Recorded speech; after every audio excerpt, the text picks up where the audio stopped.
الحمدللہ رب العالمین والصلاة والسلام علی اشرف الانبیاء والمرسلین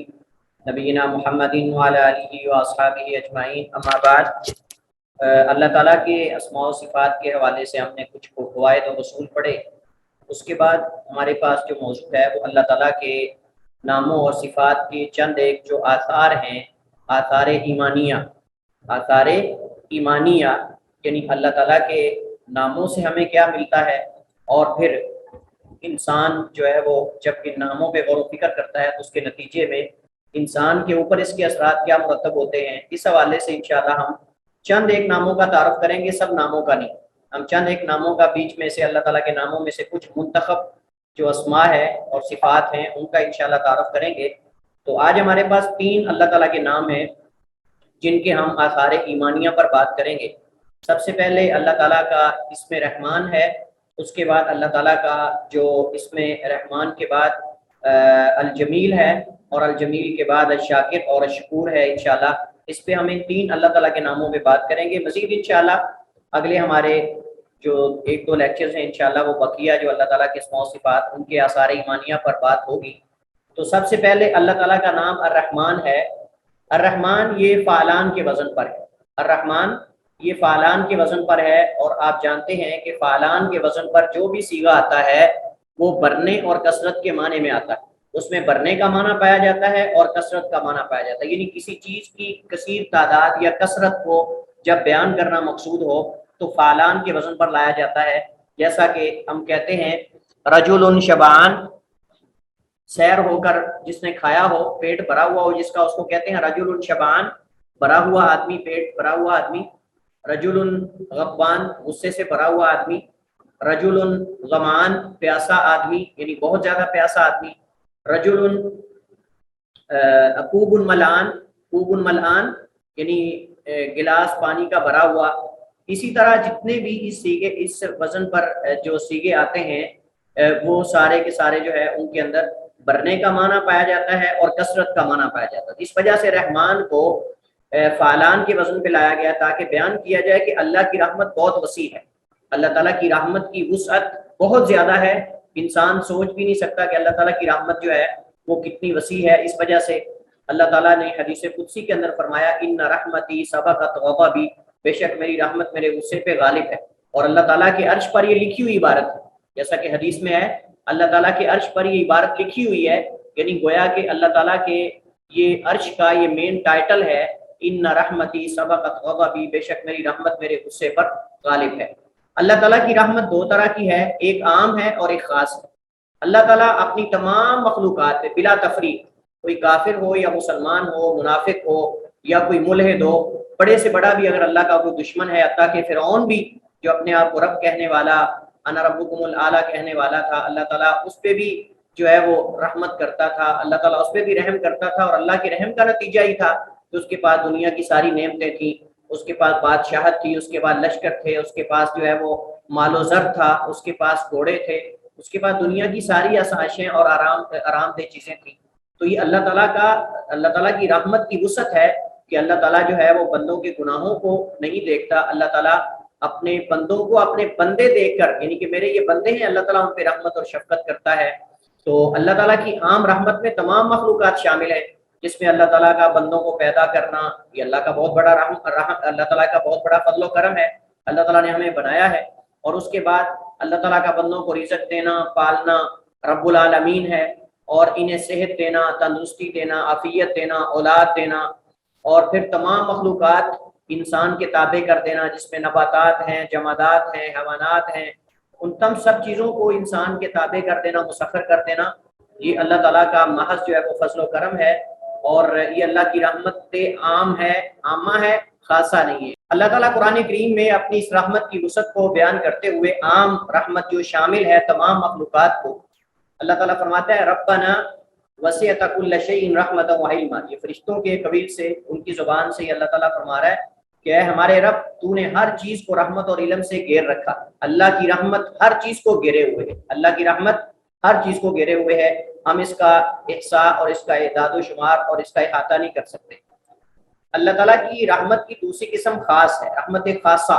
جو مومنوں کے ساتھ خاص ہے، مومنین کے ساتھ، اللہ کے بندوں کے ساتھ۔ اللہ تعالیٰ کی جیسے معیت ہے، اللہ تعالیٰ کی معیت، اللہ کا ساتھ، یہ بھی عام بھی ہے خاص بھی ہے۔ اللہ تعالیٰ احاطہ کرنے کے اعتبار سے، دیکھنے کے اعتبار سے، مراقبہ کرنے کے اعتبار سے اللہ اپنے بندوں کے ساتھ ہے، سب بندوں کے ساتھ ہے۔ لیکن اللہ تعالیٰ کی معیت خاصہ کا مطلب یہ کہ اللہ تعالیٰ اپنے خاص بندوں کے ساتھ بھی خصوصاً ہوتا ہے، یعنی ان کی مدد کرتا ہے، ان کی تائید کرتا ہے، ان کو بصیرت اور بصارت دیتا ہے، یہ اللہ تعالیٰ کی خاص معیت ہے۔ اسی طرح اللہ تعالیٰ کا قرب ہے، اللہ تعالیٰ کا قرب بھی دو طرح کا ہے، ایک اللہ تعالیٰ کا قرب عام ہے، ایک اللہ تعالیٰ کا قرب خاص ہے۔ اللہ تعالیٰ کا قرب عام، اللہ تعالیٰ تمام لوگوں کے ساتھ ہے، ان کے اعمال کو دیکھ رہا ہے، ان کو اللہ تعالیٰ ان کا محاسبہ کرے گا، اور ہر ایک پر اللہ تعالیٰ کی نظر ہے۔ اللہ تعالیٰ اپنی سمع و بصر کے اعتبار سے ہر جگہ موجود ہے، اپنی سمع و بصر کے اعتبار سے، اور یہ اللہ تعالیٰ کا قرب ہے۔ اللہ تعالیٰ کا خاص قرب اپنے بندوں کے لیے، خاص اللہ کے بندے جو ہوتے ہیں، مومنین، انبیاء، صالحین، شہداء، متقین لوگ جو ہیں، ان کے ساتھ اللہ تعالیٰ کا قرب ہوتا ہے۔ اسی طرح اللہ تعالیٰ کی رحمت بھی عام بھی ہے، خاص بھی ہے۔ خاص کا مطلب جو مومنین کے ساتھ خاص ہے، اللہ تعالیٰ ان پر دنیا میں ہدایت، صراط مستقیم پر چلنے کی توفیق دینے سے رحمت فرماتا ہے، اور انہیں دشمن پہ فتح دیتا ہے، مصائب میں صبر و استقامت اور یقین اور توکل جیسی نعمتیں اللہ تعالیٰ دیتا ہے اپنے بندوں کو۔ یہ سارے اللہ تعالیٰ کی انعامات ہیں، اور اللہ تعالیٰ کے احسانات، اور اللہ تعالیٰ کی رحمت اور شفقت کے انداز ہیں بندے کے ساتھ، کہ اللہ تعالیٰ دنیا میں اپنے بندوں کو، خصوصاً مومنین کو، اللہ تعالیٰ ہدایت بھی دیتا ہے، اور اللہ کا یہ فضل و کرم ہے، یہ اللہ تعالیٰ کا فضل و کرم ہے۔ من یرید اللہ بخیرا یفقہہ فی الدین، اور صراط مستقیم پر چلنے کی توفیق دینا، یہ اللہ تعالیٰ کی رحمت ہے۔ اور پھر اللہ تعالیٰ اپنے خاص بندوں کو دشمن پہ غلبہ بھی دیتا ہے، اور اگر اللہ تعالیٰ بندوں کو آزماتا ہے تو اس آزمانے میں اللہ تعالیٰ پھر صبر و استقامت کا بھی ان کو جو ہے وہ صبر و استقامت کی توفیق دیتا ہے، اور ان کے اندر یقین اور توکل کی جو ہے وہ یہ اس طرح کی نعمتیں پیدا کر دیتا ہے، اور پھر آخرت میں اللہ تعالیٰ اپنے بندوں کو بہترین بدلہ دیتا ہے اور انہیں جنت میں داخل کرے گا۔ اللہ تعالیٰ قرآن کریم میں اس چیز کو بیان کرتے ہوئے فرماتا ہے، وَالَّذِي يُصَلِّي عَلَيْكُمْ وَمَلَائِكَتُهُ لِيُخْرِجَكُم مِّنَ الظُّلُمَاتِ إِلَى النُّورِ وَكَانَ بِالْمُؤْمِنِينَ رَحِيمًا۔ اللہ وہ ذات ہے جو تمہارے اوپر اپنی رحمتیں اور برکات نازل کرتا ہے، وملائکۃ، اور اس کے فرشتے بھی صلات بھیجتے ہیں، لیخرجکم، تاکہ نکالے وہ تمہیں، من الظلمات الی النور، تاریکیوں سے روشنیوں کی طرف، وکان بالمؤمنین رحیما، اور ہے اللہ مومنین کے ساتھ بہت زیادہ مہربان یا رحم کرنے والا۔ اللہ تعالیٰ مومنین پر بہت زیادہ مہربان ہے، اور یہ اللہ تعالیٰ کی رحمت خاص ہے، اللہ تعالیٰ کی یہ رحمت خاصہ ہے کہ اللہ تعالیٰ اپنے خاص بندوں پہ خاص حالات میں اور عام حالات میں بھی رحمت اور فضل و کرم کرتا ہے۔ گویا کہ رحمت الہی میں اس قدر وسعت ہے، رحمت الہی میں اس قدر وسعت ہے کہ وہ جگہ اور زمانے پر منحصر اور اس کے ساتھ خاص نہیں ہے کہ وہ خاص علاقے میں ہوتی ہے، خاص وقت میں ہوتی ہے، نہیں۔ ہاں البتہ رحمت الہی جوش میں ہوتی ہے بعض اوقات میں، لیکن رحمت الہی وسیع ہے، ہر زمانے اور ہر وقت کے اندر ہے۔ یہ الگ بات ہے کہ جیسے حدیث کے اندر آتا ہے کہ اللہ تعالیٰ آسمانی دنیا پہ تشریف لاتا ہے رات کے آخری تہائی حصے کے اندر، اس وقت اللہ کی رحمت بہت زیادہ جوش میں ہوتی ہے، رمضان کے اندر مخصوص۔ لیکن ہم کہیں کہ اور دیگر اوقات کے اندر اللہ کی رحمت ہے ہی نہیں، اللہ تعالیٰ کی رحمت زمانے اور جگہ کے ساتھ خاص نہیں ہے۔ اسی وجہ سے ابراہیم علیہ السلام نے اسے اللہ کی رحمت کو آگ میں پایا، یوسف نے گہرے اور اندھے کنویں میں اور قید میں محسوس کیا اللہ کی رحمت کو، یونس علیہ السلام نے تین اندھیروں میں سمندر و دریا، پانی کے اندھیرے، اور پھر رات کی تاریکی کے اندھیرے، اور پھر مچھلی کے پیٹ کے اندھیرے، تین تاریکیوں اور اندھیروں میں انہوں نے اللہ کی رحمت کو محسوس کیا، اور اللہ تعالیٰ نے وہ مچھلی کا پیٹ ان کے لیے مہمان خانہ بنا دیا اور ان کی تواضع کی۔ اور موسیٰ علیہ السلام، اللہ تعالیٰ نے بچپن کے اندر جب فرعون نے یہ آرڈر جاری کر دیا تھا کہ بنی اسرائیل کے اندر جو بھی بچہ پیدا ہو اسے قتل کر دیا جائے، چونکہ اس کے حواریوں نے، ایک کاہن نے اس کو یہ پیشین گوئی کی تھی یا اس کو یہ بتایا تھا کہ ایک بچہ پیدا ہوگا جو تیری سلطنت کو تباہ و برباد کر دے گا یا تیرے زوال کا ذریعہ اور سبب بنے گا۔ یہاں مفسرین نے بڑی پیاری بات کی، ایک تفسیری نقطہ ہے جو بطور فائدے کے میں آپ کے سامنے ذکر کرنا چاہتا ہوں، کہ فرعون نے ایک نجومی اور کاہن کے کہنے پر بنی اسرائیل کے بچے قتل کرنا شروع کر دیے، ان کی عورتوں کو زندہ چھوڑ دیتا تھا۔ یذبحون ابناءکم ویستحیون نساءکم، کہ تمہارے بیٹوں کو ذبح کرتے ہیں، تمہاری عورتوں کو زندہ چھوڑ دیتے ہیں در در کی ٹھوکریں کھانے کے لیے، ذلت اور رسوائی برداشت کرنے کے لیے۔ تو اس میں کیا ہے کہ جب اس کو نجومی اور کاہن نے کہا کہ ایک بچہ پیدا ہوگا جو تیری سلطنت اور تیری بادشاہت جو ہے اس کے زوال کا ذریعہ بنے گا، تو یہاں امام زمخشری وہ کہتے ہیں تفسیر کے اندر، بعض نے امام زمخشری کی طرف یہ قول منسوب کیا ہے، بعد نے امام راغب اصفہانی کی طرف یہ قول منسوب کیا ہے. وہ کہتے ہیں کہ کتنا بڑا احمق ہے فرعون، کتنا بڑا احمق ہے فرعون، کہ اگر تو اس کے ہاں نجومی سچا ہے تو اس کو بچے قتل کرنے کی ضرورت نہیں. یہ بڑا اہم نقطہ ہے. وہ کہتے ہیں کہ فرعون کتنا احمق تھا، کتنا بے وقوف تھا، کہ اگر تو نجومی اس کے ہاں سچا ہے تو پھر اس کو بچے قتل کرنے کی ضرورت نہیں، کیونکہ جب نجومی نے کہہ دیا کہ تیری سلطنت کا، تیری بادشاہت کا کے زوال کا سبب ایک بچہ بنے گا، اگر تو نجومی اس کے ہاں سچا ہے تو پھر اس کو بچے قتل نہیں کرنے چاہیے تھے، کیونکہ اس کو یقین ہو جانا چاہیے تھا کہ بھائی یہ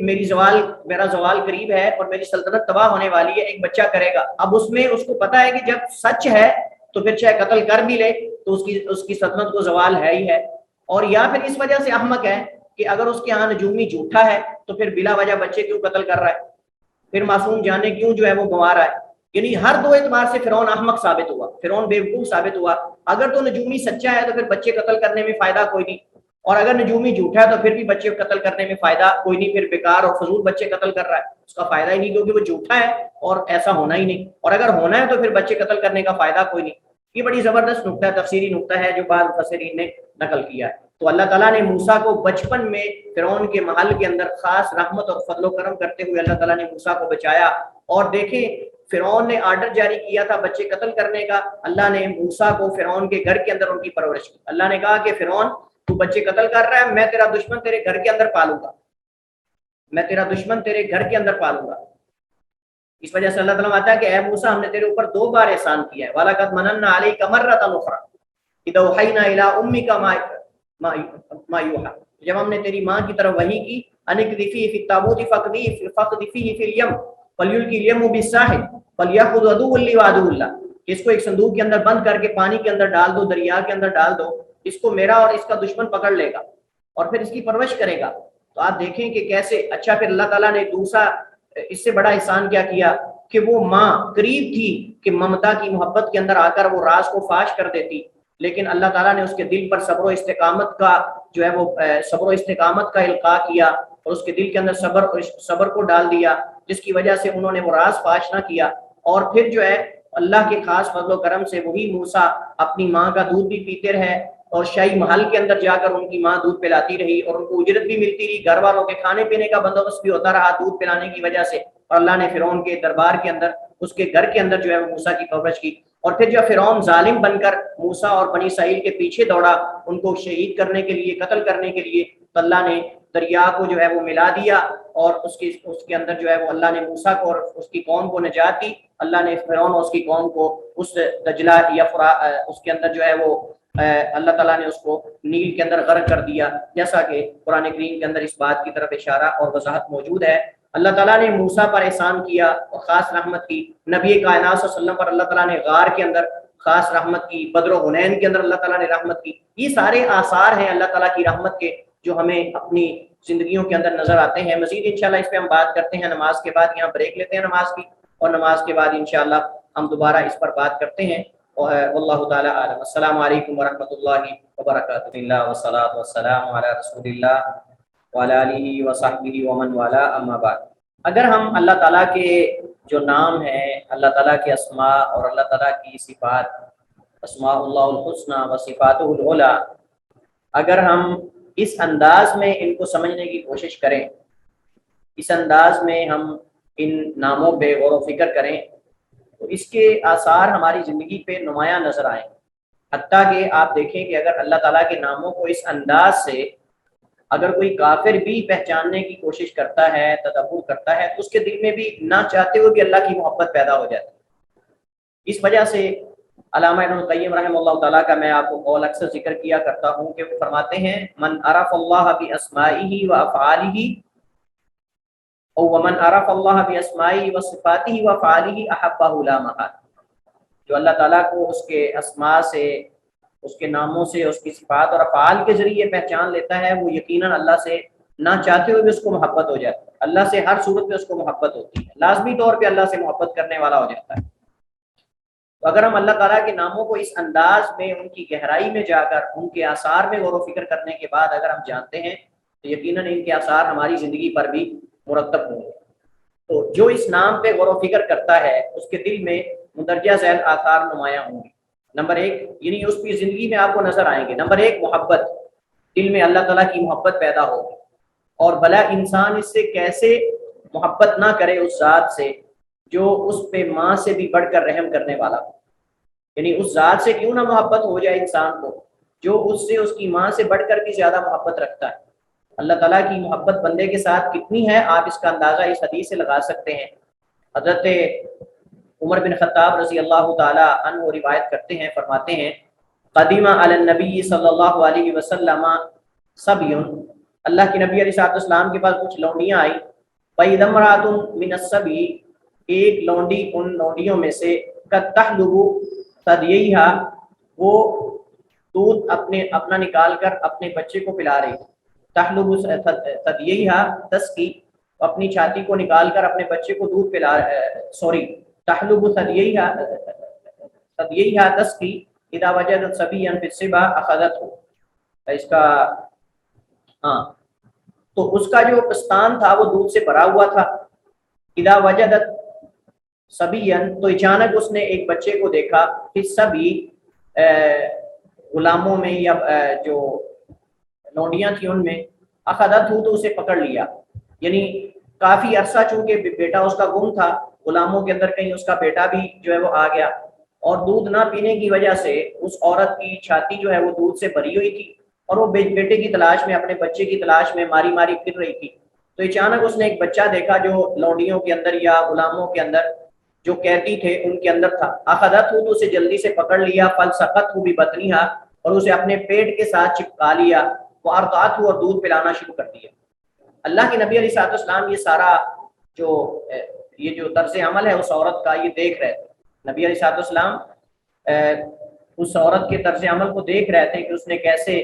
بے چینی کے ساتھ اپنے بچے کو تلاش کیا، اور پھر تلاش کرنے کے بعد اس کو اپنے پیٹ کے ساتھ ملا لیا، سینے کے ساتھ، اور پھر اس کو دودھ پلایا۔ فقال لنا نبی صلی اللہ علیہ وسلم، حضرت عمر فرماتے ہیں کہ ہمیں اللہ کے نبی مخاطب کر کے فرمانے لگے، اترون هذه طارحة ولدها في النار، اے میرے صحابہ کیا تم خیال کرتے ہو کہ یہ عورت، یعنی ہادی ہی، یہ لونڈی، یہ عورت، یہ ماں اپنے اس بچے کو پھینکے گی آگ میں؟ یعنی کیا یہ طاریحتن کا معنی ہوتا ہے پھینکنے والی، تو کیا یہ عورت اپنے بچے کو آگ میں پھینکنا گوارا کرے گی؟ بولنا تو ہم نے کہا لا، اللہ کے رسول ایسا کیسے ہو سکتا ہے، یہ ماں جو اس قدر اپنے بچے پہ شفقت کر رہی ہے یہ اپنے بچے کو آگ میں کیسے پھینکنا گوارا کرتی ہے؟ وَهِيَ تَقْدِرُ عَلَىٰ أَلَّا تَطْرَحُ، اللہ کے رسول یہ کیسے اس بات پہ قدرت رکھ سکتی ہے، اس قدر اس کے دل کے اندر ممتا کی محبت ہو، شفقت ہو، اور پھر وہ اپنے بیٹے کو جو ہے وہ آگ میں ڈالنے کی قدرت رکھتی ہو؟ یہ ایسا نہیں ہو سکتا۔ فقال، تو اللہ کے نبی علیہ السلام نے فرمایا، اللہ ارحم بعبادہ من ہذہ بولدہا، اللہ اس ماں سے کئی گنا زیادہ بڑھ کر جو ہے وہ اپنے بندوں سے محبت کرتا ہے، اپنے بندوں پہ رحم کرتا ہے، جیسے اس عورت کو اپنے بیٹے پہ رحم آ رہا ہے، اللہ اس سے کئی گنا زیادہ اپنے بندوں پہ رحم کرنے والا ہے۔ اور یہ حدیث جو ہے وہ صحیح بخاری اور صحیح مسلم میں صحیح حدیث ہے، اور اس کا مصداق قرآن کریم کی ایک آیت ہے، قرآن کریم کی آیت میں ہے، اللہ تعالیٰ فرماتا ہے ما یفعل اللہ بعذابکم ان شکرتم وآمنتم، ما یفعل اللہ بعذابکم ان شکرتم وآمنتم، کہ میرے بندو اللہ نے تمہیں عذاب دے کر، میں نے تمہیں عذاب دے کر کرنا کیا ہے؟ ان شکرتم وآمنتم، اگر تم میرے ساتھ ایمان لے آتے ہو، اگر تم میرا شکر ادا کرتے ہو تو میں نے تمہیں عذاب دے کر کیا لینا ہے، میں تو تمہارے اوپر رحم کرنے والا ہوں، شفقت کرنے والا ہوں۔ اور نبی کریم علیہ السلام نے ایک دوسری حدیث کے اندر آپ نے فرمایا کہ اللہ تعالیٰ کی رحمت کے کئی 70 کے قریب درجات ہیں، اور اللہ تعالیٰ نے ان میں سے ایک درجہ جو ہے وہ اللہ کی رحمت کا جز اللہ نے دنیا میں اتارا ہے، جو کہ ماں اپنے بیٹے پہ شفقت کرتی ہے، محبت کرتی ہے، حتیٰ کہ درندہ بھی اگر کوئی درندوں میں سے بھی ہے تو بھی اپنے بیٹے پہ شفقت کرتا ہے، حالانکہ وہ دوسروں کو چیر پھاڑ دیتا ہے، لیکن اس کے دل کے اندر جو محبت رکھی ہے یہ اللہ تعالیٰ نے جو ہے وہ اپنے جو اس میں رحمان ہے اس کی وجہ سے، کہ اللہ کی رحمت جو ہے وہ اتنی زیادہ وسیع ہے کہ وہ زمان اور مکان کے ساتھ، جگہ اور زمانے کے ساتھ خاص نہیں ہے۔ اللہ تعالیٰ سے انسان جب یہ جان لیتا ہے کہ اللہ تعالیٰ بڑا رحیم ہے، اللہ تعالیٰ بڑا مہربان ہے، تو اللہ تعالیٰ سے امید رکھتا ہے انسان، اس نے ظن ہوتا ہے اللہ تعالیٰ کی ذات سے اس وجہ سے العز بن عبد السلام رحمہ اللہ تعالیٰ بہت بڑے امام گزرے ہیں، بہت بڑے یہ جو ہے وہ عالم تھے۔ العز بن عبد السلام بیان کرتے ہیں، فرماتے ہیں کہ جو اللہ تعالیٰ کی رحمت کی وسعت کو پہچان لیتا ہے وہ ہر وقت جو ہے وہ حالت امید میں رہتا ہے، ہر وقت حالت امید میں رہتا ہے۔ یعنی جو اللہ تعالیٰ کی رحمت کی وسعت کو پہچان لیتا ہے وہ بڑے بڑے کام میں بھی اللہ تعالیٰ کی رحمت سے امید رکھتا ہے، مشکل سے مشکل کام کے اندر بھی اس کو اللہ کی ذات پہ امید ہوتی ہے۔ اور اس کا نتیجہ پھر کیا نکلتا ہے کہ جب اس کو مشکل ترین مراحل میں بھی، مشکل ترین کھٹن قسم کے مراحل کے اندر بھی اللہ کی ذات پہ امید ہوتی ہے، تو پھر وہ کسی کے در پہ جا کے ٹھوکریں نہیں کھاتا، قبر کے سامنے جا کے پیشانی کو نہیں ٹیکتا، کسی زندہ انسان کے سامنے جا کے سجدہ ریز نہیں ہو جاتا، اپنے آپ کی انسانیت کو نہیں گنوا بیٹھتا کہ انسانیت کی جو عزت ہے اس کو بھی باقی ہے، اس کو بھی ذلیل کر کے رکھ دے۔ تو اللہ تعالیٰ کو جو اس کی رحمت کی وسعت کو پہچان لیتا ہے وہ ہر وقت حالت امید میں رہتا ہے، بڑے بڑے کاموں کے اندر بھی اس کو اللہ کی ذات پہ امید ہوتی ہے۔ اس وجہ سے نبی علیہ السلام نے فرمایا اللہ تعالیٰ کے بندوں میں سے کچھ ایسے بندے ہیں جن کی ظاہری شکل و صورت تو اڑی ہوئی ہوتی ہے، پراگندہ حالت ہوتی ہے، ہم اس کو ان کو گھٹیا سمجھتے ہیں، لیکن اللہ کے ہاں اتنی ان کی عزت اور توقیر ہوتی ہے کہ اگر وہ اللہ تعالیٰ پہ قسم ڈال کے کہہ دے کہ اللہ تو نے میرا کام یہ کرنا ہے، تو اللہ اس کا کام وہ کر دیتا ہے، اللہ تعالیٰ اس کا کام کر دیتا ہے۔ جیسے حضرت انس بن مالک رضی اللہ تعالیٰ عنہ کی پھپھی نے جو ہے وہ کسی کے دانت توڑ دیے تھے، تو اس پر جو ہے ان کے چچا نے قسم کھائی تھی کہ ان کے دانت نہیں توڑے جائیں گے، اللہ نے ان کی قسم کو پورا کر دیا، وہ معاف نہیں کر رہے تھے، وہ کہتے تھے ہم نے قصاص ہی لینا ہے، اور حضرت انس کے چچا نے کہا تھا کہ اللہ کی قسم اس کے دانت نہیں توڑے جائیں گے۔ تو اللہ کے نبی علیہ السلام ابھی موجود ہی تھے کہ وہ اس کے ورثاء جو تھے اس عورت کے جس کے دانت توڑے تھے وہ آ گئے، انہوں نے کہا کہ ہم جو ہے وہ معاف کرتے ہیں یا دیت لیتے ہیں۔ تو نبی علیہ السلام نے فرمایا کہ بعض بندے جو ہیں پراگندہ حالت ہوتی ہے، ہمارے ہاں ان کی کوئی ظاہر اوقات نہیں ہوتی، لیکن اللہ کے ہاں ان کا اتنا مقام اور مرتبہ ہوتا ہے کہ اگر وہ اللہ تعالیٰ کو قسم دے کر بھی یہ کہہ دیں کہ اللہ تم نے میرا یہ کام کرنا ہے، تو اللہ تعالیٰ اس کا وہ کام کر دیتا ہے۔ تو اس کا مطلب یہ ہے کہ جب اللہ تعالیٰ کی رحمت کی وسعت کا علم ہوگا تو اللہ کی ذات پہ امید کریں گے، اللہ تعالیٰ سے حسن ظن ہمارا ہوگا۔ لیکن اگر اللہ تعالیٰ کی آپ دیکھیں، اس وجہ سے جو جاہل قسم کے لوگ ہیں جو اللہ تعالیٰ کی رحمت سے واقف نہیں ہوتے، اللہ تعالیٰ کے ناموں سے واقف نہیں ہوتے، وہ اللہ کے در کو چھوڑ کے غیروں کے سامنے جا کے ہاتھ پھیلاتے ہیں، مردہ انسان کے سامنے جا کے جھک جاتے ہیں، کیونکہ اس نے سمجھا اس انداز میں ہوا ہے، اس نے گویا کہ اگر میں مبالغہ نہ کر رہا ہوں تو میں یہ کہوں کہ ہمارے لوگوں نے اولیاء کو، جو بظاہر ان کے ہاں اولیاء ہیں، اولیاء کو، پیروں کو اللہ سے زیادہ پہچانا ہے، پیروں کو، اولیاء کو اللہ سے زیادہ پہچانتے ہیں۔ حالانکہ ہونا کیا چاہیے؟ ہونا یہ چاہیے کہ اللہ تعالیٰ کی معرفت ہم سب ساری کائنات سے زیادہ ہونی چاہیے۔ اللہ تعالیٰ کے ساتھ اچھے گمان یا حسن ظن میں سے ایک یہ بھی ہے کہ مسلمان آزمائش کو رحمت اور نعمت تصور کرے۔ مومن پر جب مصیبت اور آزمائش آتی تو اللہ کی رحمت، اللہ کی نعمت تصور کرتا ہے۔ اس وجہ سے میں نے آپ کو پہلے بھی بتایا تھا کہ اللہ تعالیٰ کی رحمت کا جو ہے وہ صرف یہ انداز نہیں ہے کہ اللہ تعالیٰ اپنے بندوں پہ احسانات کرتا ہے، پریشانیوں سے نجات دلاتا ہے، بلکہ اللہ تعالیٰ کی رحمت کا ایک انداز یہ بھی ہے کہ اللہ بسا اوقات بندے کو آزماتا ہے جنت دینے کے لیے، اللہ بندے کو بیمار کرتا ہے اس کے گناہ معاف کرنے کے لیے، اللہ بندے کو بیمار کرتا ہے اس سے کسی دنیا، اللہ تعالیٰ بندے کی دعا بسا اوقات جو ہے وہ تاخیر اس میں کر دیتا ہے، قبولیت میں، اللہ اس کو کسی مصیبت سے بچانا چاہتا ہے۔ اللہ تعالیٰ اولاد نہیں دیتا تاکہ اس کو بدنامی سے بچایا جائے کہ اولاد کہیں بدنامی کا سبب نہ بن جائے، اللہ مال نہیں دیتا تاکہ میرا باغی سرکش نہ بن جائے، کلا ان الانسان لیطغی ان رآہ استغنی، اللہ ماتا ہے کہ انسان جو ہے وہ جب اس کو مال و دولت نظر آتا ہے تو یہ اللہ کا باغی بن جاتا ہے، اپنے رب کی سرکشی پہ اتر آتا ہے۔ تو اللہ بسا اوقات انسان کو مال اس وجہ سے نہیں دیتا کہ کہیں یہ میرا باغی نہ بن جائے۔ تو اب آپ سارے جانتے ہیں کہ یہ اللہ تعالیٰ کا احسان ہے، اللہ تعالیٰ کی رحمت ہے، لیکن ہم اس کو اور انداز میں سمجھ رہے ہوتے ہیں۔ اسی وجہ سے رسول اللہ صلی اللہ علیہ وسلم نے مومن کے لیے طاعون کو رحمت قرار دیا ہے۔ طاعون کی بیماری جو ہے آپ جانتے ہیں کہ صحابہ کرام کے زمانے میں، حضرت عمر بن خطاب کے زمانے میں طاعون کی بیماری پھیلی تھی شام کے اندر، اور بڑے بڑے صحابہ جلیل القدر صحابہ اس میں شہید ہوئے تھے، اور آپ نے طاعون میں فوت ہونے والے کو شہید کہا۔ حضرت ابو عبیدہ بن جراح جن کو اللہ کے نبی نے اس امت کا امین کہا ہے، امین هذه الامہ، اشرا مبشرہ میں سے ہیں، حضرت ابو عبیدہ بن جراح اور بڑے بڑے صحابہ معاذ بن جبل اور کئی صحابہ کرام جو ہے وہ اس طاعون کی بیماری کے اندر جو ہے وہ شہید ہوئے۔ حضرت عائشہ رضی اللہ تعالیٰ عنہ روایت فرماتی ہیں، زوج نبی صلی اللہ علیہ وسلم، نبی علیہ السلام کی بیوی، زوج کا لفظ مذکر اور مؤنث دونوں کے لیے استعمال ہوتا ہے۔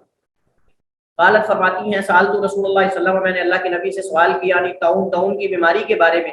فاخبرنی تو آپ نے مجھے خبر دی انہ عذاب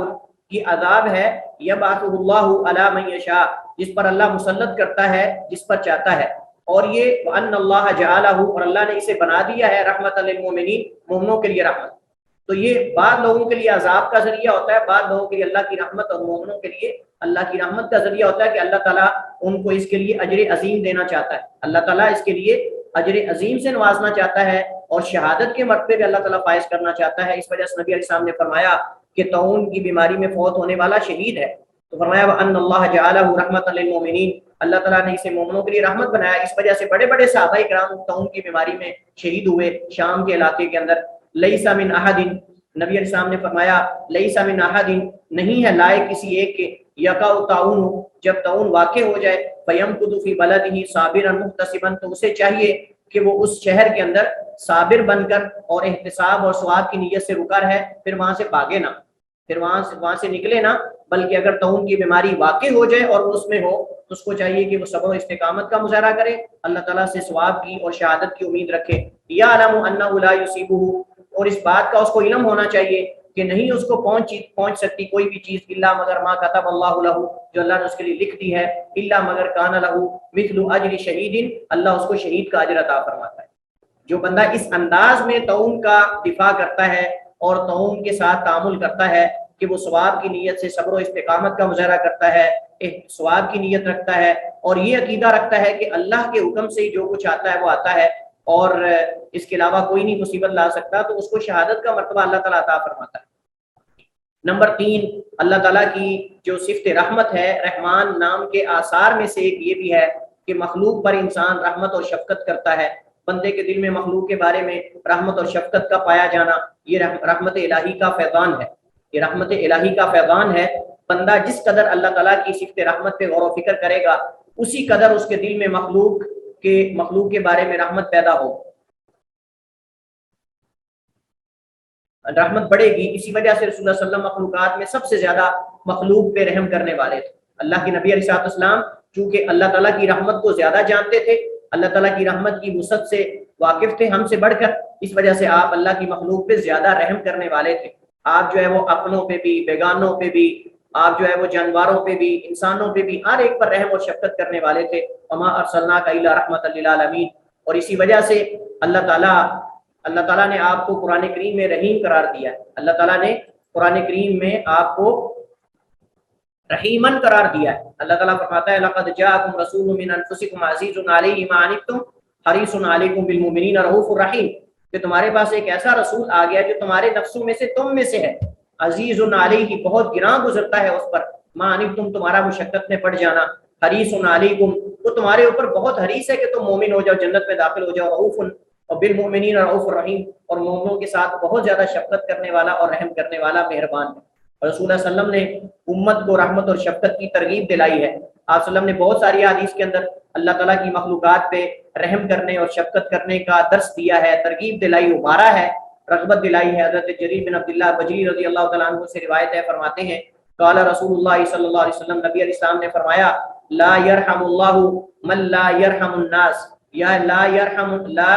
من لا يرحم الناس لا يرحم کہ جو لوگوں پہ رحم نہیں کرتا اللہ تعالیٰ اس پہ رحم نہیں کرتا اور ایک حدیث میں ہے من لا يرحم لا يرحم جو رحم نہیں کرتا وہ رحم نہیں کیا جاتا یعنی جو بندوں کو معاف کرنا نہیں سیکھتا جو بندوں کو نہیں معاف کرتا ان پہ رحم نہیں کرتا اللہ تعالیٰ اس شخص پر بھی رحم نہیں کرتا اور بندوں پہ وہی رحم کرتا ہے جس پر اللہ رحم کرتا ہے اور جو بندوں پہ رحم جو ہے وہ نہیں کرتا اللہ تعالیٰ بھی اس پہ رحم نہیں کرتا یا دوسرے لفظوں میں آپ یہ کہہ سکتے ہیں کہ جس میں بندوں کو معاف کرنے اور ان پہ رحم کرنے کی عادت پڑ جائے اللہ اس کو معاف کر دیتا ہے جس میں بندوں کو معاف کرنے اور ان پہ رحم کرنے کی عادت پیدا ہو جائے یہ خصلت پیدا ہو جائے خوبی پیدا ہو جائے اللہ تعالیٰ اس پہ رحم کرتا ہے اللہ تعالیٰ اس کو جو ہے وہ معاف کرتا ہے اللہ تعالیٰ کے ناموں میں سے دوسرا نام ہے الجمیل حدیث میں آتا ہے یہ حدیث سے ماخوذ ہے حدیث قرآن میں یہ لفظ استعمال نہیں ہوا اللہ تعالیٰ کے حق میں لیکن یہ نام حدیث میں استعمال ہوا ہے اللہ کے نبی علیہ السلام نے فرمایا ان اللہ جمیل یحب الجمال ان اللہ جمیل یحب الجمال اللہ بہت زیادہ خوبصورت ہے اور اللہ خوبصورتی کو پسند فرماتا ہے یہ سنت سے ثابت ہے اللہ تعالیٰ اپنے اسماء و صفات میں اللہ تعالیٰ اپنی ذات میں اللہ تعالیٰ اپنے افعال میں ہر چیز میں جمیل ہے اللہ تعالیٰ ہر چیز میں جمیل ہے۔ علامہ ابن قیم رحمۃ اللہ علیہ فرماتے ہیں اللہ سبحانہ و تعالیٰ کے جمال کے 4 مراتب، جمال ذات، جمال صفات، جمال افعال، جمال اسماء۔ یہ 4 قسم کے مراتب ہیں اللہ تعالیٰ کے جمال کے، اور یہ چاروں مل کر اللہ تعالیٰ جمیل بنتا ہے، یہ چاروں مل کر اللہ تعالیٰ کا جمال واضح ہوتا ہے۔ یہ ابن قیم کی عبارت کا حصہ اور جز ہے۔ اور آخر میں یہ ہے کہ دنیا کا ظاہری اور باطنی جمال اللہ تعالیٰ کے اسم جمیل کے آثار میں سے ہے۔ ہم جو دنیا میں یہ رنگینیاں، یہ جو ہم سرسبز و شاداب علاقے، یہ جو آبشاریں اور یہ پانی اور یہ جھیلیں اور یہ سارے پرندوں کی پرندوں کا چہچہانا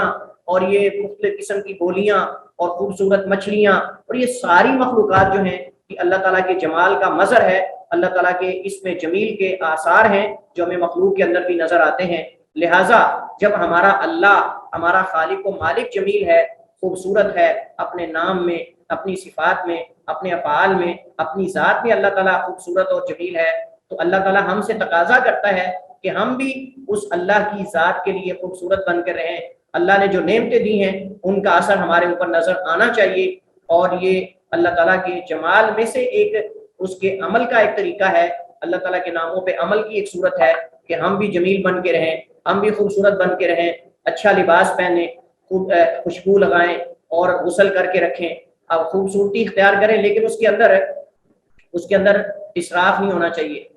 وہ اللہ مخلوق میں جسے چاہے کمال و حسن دے۔ اللہ تعالیٰ نے قرآن کریم میں انسان کے حسن کو بیان کرتے ہوئے فرمایا یا ایھا الانسان ما غرک بربک الکریم الذی خلقک فسواک فعدلک، کہ اے انسان تمہیں کس چیز نے اپنے رب کریم سے دھوکے میں ڈال رکھا ہے؟ الذی، تیرا وہی رب ہے جس کو تم بلا رہے ہو، الذی خلقک، جس نے تجھے پیدا کیا، فسواک، اور تجھے جو ہے وہ اللہ تعالیٰ نے پھر برابر پیدا کیا، فسواک سیدھا کیا، فعدلک اور برابر کر دیا۔ تو اللہ تعالیٰ جو ہے وہ درست کرنے والا انسان کو پھر برابر، اور ایک اللہ تعالیٰ دوسری جگہ پہ فرماتا ہے والتین والزیتون وطور سینین وہذا البلد الامین لقد خلقنا الانسان فی احسن تقویم۔ اللہ تعالیٰ نے 4 یا 5 قسمیں کھائی ہیں، والتین والزیتون وطور سینین وہذا البلد الامین، 4 قسمیں کھا کر اللہ نے فرمایا لقد خلقنا الانسان فی احسن تقویم، کہ البتہ تحقیق ہم نے انسان کو بہترین جو ہے وہ قوامت والا اور بہترین شکل و صورت والا بنایا ہے۔ تو اللہ تعالیٰ جب خود جمیل ہے تو اللہ تعالیٰ کی ساری مخلوقات بھی جمیل اور خوبصورت ہے۔ مومن کا صبر و استقامت، درگزر کرنے اور اخلاق میں جمیل ہونا اللہ تعالیٰ کے اس میں جمیل کے آثار میں سے۔ اسی وجہ سے اللہ تعالیٰ نے صبر کے اندر بھی جمیل بننے کا حکم دیا ہے، اللہ تعالیٰ نے درگزر کرنے کے اندر بھی جمیل بننے کا حکم دیا ہے، کئی اور چیزوں کے اندر اللہ تعالیٰ نے نبی کائنات صلی اللہ علیہ وسلم کو قرآن کریم کے اندر جو ہے وہ جمیل بننے کا حکم دیا، فرمایا فاصبر صبرا جمیلا، بس تم صبر کرو بہت اچھا صبر کرنا، فاصفح الصفح الجمیل، اور درگزر کرو خوبصورت طریقے سے درگزر کرنا، تکبر اور اسراف کے بغیر، تکبر اور اسراف کے بغیر زیب و زینت اختیار کرنا، یہ اللہ تعالیٰ کے اسم جمیل پر عمل ہے، یہ اللہ تعالیٰ کے اسم جمیل کا تقاضا بھی ہے اور اس کے آثار میں سے بھی ہے۔ اللہ تعالیٰ اس وجہ سے نبی علیہ السلام نے فرمایا ان اللہ جمیل یحب الجمال، ان اللہ جمیل یحب الجمال، کہ بے شک اللہ تعالیٰ جمیل ہے اور اللہ تعالیٰ جمال کو پسند کرتا ہے۔ تو اگر ایک انسان کو اللہ تعالیٰ نے اس نعمتیں دی ہیں، اللہ تعالیٰ نے انسان پر جو ہے وہ احسانات کیے ہیں، اس کو دنیا اور اللہ تعالیٰ نے مال دیا ہے، تو اس پر اللہ تعالیٰ کی نعمتوں کا اثر نظر آنا چاہیے، اس کو جمیل بن کے رہنا چاہیے۔ یہ نہ ہو کہ ٹوٹا ہوا جوتا پہنا ہوا ہو، پھٹے ہوئے کپڑے پہنے ہوئے ہوں، اور جو ہے وہ بال ایسے ہوں کہ جیسے ان کے اندر جو ہے بڑی بڑی جوئیں پڑی ہوئی ہوں، اور جیسے جانوروں کا گھونسلہ ہوتا ہے، جیسے چڑیا کا یا کسی بڑے پرندے کا گھونسلہ ہو، ایسے ایک آدھے بال ادھر جا رہے ہیں، آدھے بال ایک دوسرے کے اندر ایسے گھسے ہوئے ہیں جیسے چڑیا کا گھونسلہ ہوتا ہے، حالت ایسی بنی ہوئی ہو کہ دور سے گن آتی ہو، تو اللہ تعالیٰ کو ایسا بندہ کبھی بھی پسند نہیں ہے کہ جو پھٹے پرانے جان بوجھ کے کپڑے پہنتا ہے، سیدھا لباس پہنتا ہے، اور جو ہے وہ اپنی پراگندہ حالت بنا کے رکھتا ہے، نہ اپنے بالوں میں کنگھی کرتا ہے، نہ غسل کرتا ہے، نہ خوشبو لگاتا ہے، نہ اچھا لباس پہنتا ہے، نہ اچھا کھاتا ہے۔ یہ اللہ تعالیٰ کے صفت جمال کے خلاف ہے۔ اللہ تعالیٰ کی صفت جمال کا تقاضا یہ کہ ہم بھی جمیل بن کر رہیں، ہم بھی اپنے اندر اللہ تعالیٰ کی نعمتوں کا جو ہے وہ اظہار کریں اور اس کو ظاہر کریں۔ اس وجہ سے نبی کائنات صلی اللہ علیہ وسلم کے پاس جب ایک بندہ آیا، اللہ کے نبی نے اس کی حالت کو دیکھا تو اس کی حالت قابل رحم تھی، اس کی حالت پر آگندہ تھی، پھٹے پرانے کپڑے تھے. تو آپ نے کہا کہ اللہ کے بندے کیا آپ کے پاس مال نہیں ہے؟ نے کہا اللہ کے رسول آپ کون سی بات کرتے ہو، میرے پاس تو دنیا کی ساری نعمتیں ہیں، اتنے بڑے بڑے باڑے ہیں میرے بڑے ہوئے، میرے باڑے جو ہے وہ بکریوں سے بھرے ہوئے ہیں، اونٹوں سے بڑے ہوئے ہیں، اور میرے پاس جو ہے وہ مال و زر بھی ہے، میرے پاس غلام اور لونڈیاں بھی ہیں. اللہ کے نبی علیہ السلام غصے میں آ گئے، فرمایا جاؤ اور جا کے اپنا لباس اچھا کرو، فلیرا علیک اثر نعمتہ، بس اللہ تعالیٰ جو یہ پسند کرتا ہے کہ تمہارے اوپر اس کی نعمت کے آثار جو ہے وہ نمایاں ہونے چاہیے، تمہارے اوپر اس اللہ تعالیٰ کی نعمت کے آثار جو ہیں وہ نمایاں ہونے چاہیے. تو ان اللہ اللہ تعالیٰ قرآن کریم میں فرماتا ہے یا بنی آدم خذوا زینتکم عند کل مسجد، یا بنی آدم خذوا زینتکم عند کل مسجد، کہ اے بنی آدم جب بھی تم مسجد میں جاؤ تو زیب و زینت اختیار کیا کرو اور خوبصورت بن کے جایا کرو. لیکن اس کا یہ ہرگز مطلب نہیں ہے کہ انسان اسراف سے کام لے، فضول خرچی سے کام لے، کہ انسان جو ہے وہ 20-30-40 ہزار والا سوٹ پہنے، 10 ہزار والا سوٹ پہنے، لاکھ والا جوتا پہنے، 2 لاکھ والی گھڑی پہنے، اور مطلب یہ اسراف کے اندر آتا ہے. یہ اللہ تعالیٰ کو پسند نہیں ہے. لیکن اللہ تعالیٰ پر حیثیت کے مطابق اس کی نعمت کے آثار جو ہے وہ نظر آنے چاہیے. تو بھائیوں ہمیں جو ہے وہ اللہ تعالیٰ کی جو صفت جمال ہے اس پر عمل کا طریقہ یہ ہے، اس کے آثار میں سے یہ ہے کہ ہم بھی خوبصورت بن کے رہیں، اپنی شکل و صورت کو بہتر کر کے رکھیں. نبی علیہ السلام نے فرمایا من کان لہ شعر فلیکرمہ، جس کے بال ہوں اسے چاہیے بالوں کی عزت کرے. ٹائم ہمارا ختم ہو گیا، جلدی سے آخری ہم نام پہ بات کرتے ہیں. اللہ تعالیٰ کے ناموں میں سے تیسرا نام ہے الشاکر الشکور. اللہ تعالیٰ کے ناموں میں سے ایک الشاکر الشکور ہے، بہت زیادہ قدردان. اللہ تعالیٰ کیسے شاکر اور شکور ہے؟ اللہ تعالیٰ تھوڑے عمل پہ زیادہ بدلہ دیتا ہے اور کسی کے عمل کو رائگاں نہیں جانے دیتا. رائی کے دانے کے برابر بھی اگر کوئی عمل کرتا ہے تو اللہ اس کا بھی اس کو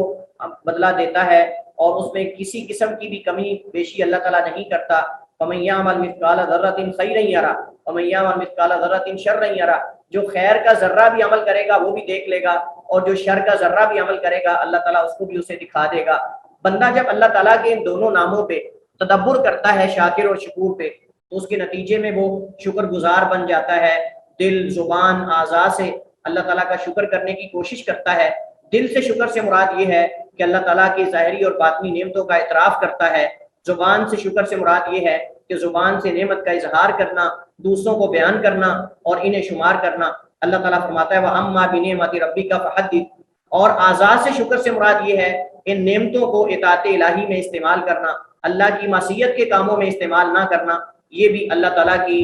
جو شاکر اور شکور اللہ تعالیٰ کی صفت ہے،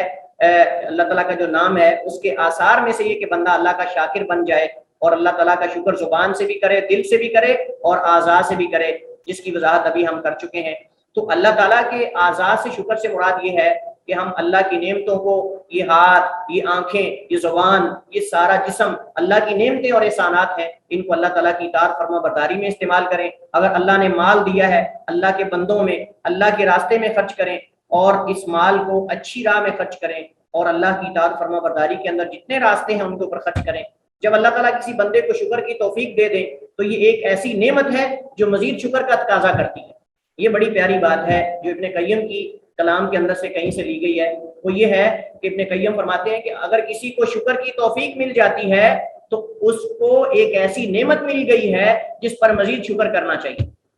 شکر کی توفیق مل جانا یہ بھی ایک نعمت ہے اور اس پر بھی شکر کرنا چاہیے. وگرنہ بہت سارے ایسے لوگ ہیں جو نہ شکرے ہوتے ہیں، اللہ تعالیٰ کی نعمتوں کے ملنے کے باوجود بھی ہمیشہ روتے رہتے ہیں، چلاتے رہتے ہیں، واویلا کرتے رہتے ہیں، اور جو ہے وہ کبھی ان کی زبان سے آپ کو شکر کے کلمات نظر نہیں آئیں گے. جب اللہ تعالیٰ کسی بندے کو شکر کی توفیق دے دیں تو یہ ایک ایسی نعمت ہے جو مزید شکر کا تقاضا کرتی ہے. نوٹ، شکر کے جتنے بھی منافع ہیں ہر صورت میں بندے کی طرف لوٹتا ہے. شکر کا منافع ہر صورت میں بندے کی طرف لوٹتا ہے. اللہ تعالیٰ کے ان ناموں کے آثار میں سے بندے کا مخلوق کے احسانات کی قدر کرنا، یہ بھی اللہ تعالیٰ کے ناموں کا اثر ہے کہ آپ پر اگر کوئی احسان کرتا ہے تو آپ بھی اس کی قدردانی کریں. آپ بہت سارے ایسے ہیں جو احسان کرنے والوں کو سب سے پہلے ڈستے ہیں، احسان کرنے والوں کو سب سے پہلے نقصان پہنچاتے ہیں. اگر کوئی ہمارے ساتھ احسان کرتا ہے تو ہمیں اس کا بدلہ چکانے کی کوشش کرنی چاہیے، اس کے ساتھ احسان کرنے کی کوشش کرنی چاہیے۔ اللہ تعالیٰ فرماتا ہے ہل جزاء الاحسان الا الاحسان، کیا احسان کا بدلہ احسان نہیں؟ یقیناً احسان کا بدلہ احسان ہے۔ اور نبی صاحب نے فرمایا من لم یشکر الناس لم یشکر اللہ، کہ جو لوگوں کا شکریہ ادا نہیں کرتا وہ اللہ کا شکریہ ادا نہیں کرتا، یعنی جسے لوگوں کا شکریہ ادا کرنے کی عادت نہیں ہوتی، وہ اللہ کا شکریہ ادا کرنے کی اس کے اندر بھی عادت نہیں ہوتی، وہ اللہ کا شکر بھی ادا نہیں کرتا۔ اسی طرح اگر کوئی ملازم ہے ہمارا، یہ بڑی اہم بات ہے کہ جو ہمارا اگر کوئی ملازم ہے، ہم کسی سے کوئی کام لیتے ہیں تو اس کو اس کے کام کی اجرت پوری دینی چاہیے،